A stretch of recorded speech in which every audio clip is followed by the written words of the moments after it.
celebrating Purim involves drinking.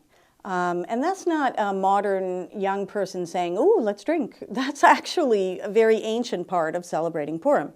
It's found in the Talmud very specifically in Megillah, where it says that a person should drink ad delo yada, until he doesn't know the difference between blessed is Mordechai and cursed is Haman. That's a lot of drinking.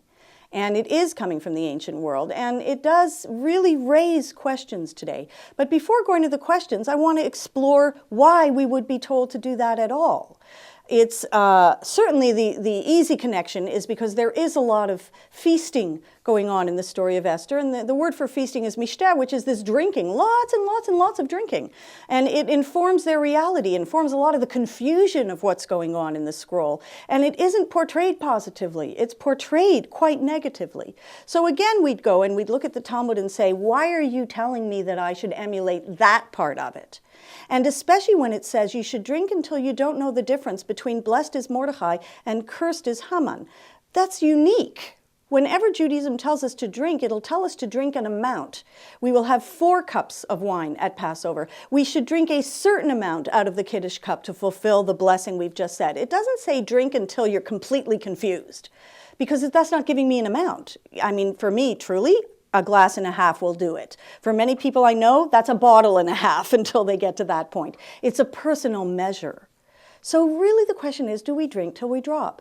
And if that's the case, what do we do in a modern world where we know what drinking does? We know what a hazard it is for someone to be out partying and drinking and then, God forbid, get into their car and drive. Or how their impaired judgment at a party where everyone else is drinking. The flags are going up. The red flags should be rising everywhere. As a parent, as a friend, would we really be wanting to promote this?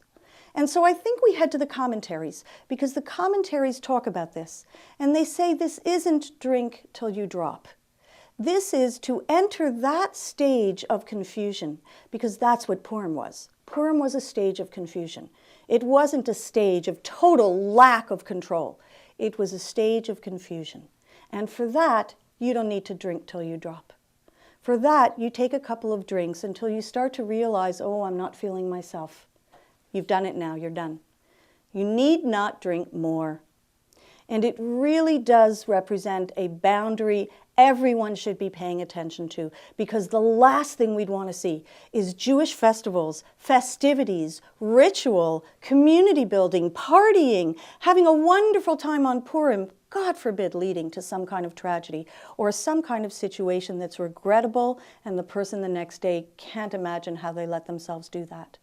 I think that when we celebrate Purim and we know we should be drinking, at the same time, we should be very aware of limitations.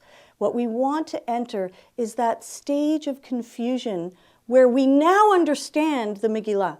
We understand where a political world could create that stage of confusion within us. A sexually confusing relationship, like in the Megillah, could create that stage of confusion within us. Hiding our identity could create that stage of confusion. Then we've got it. Then we got the point.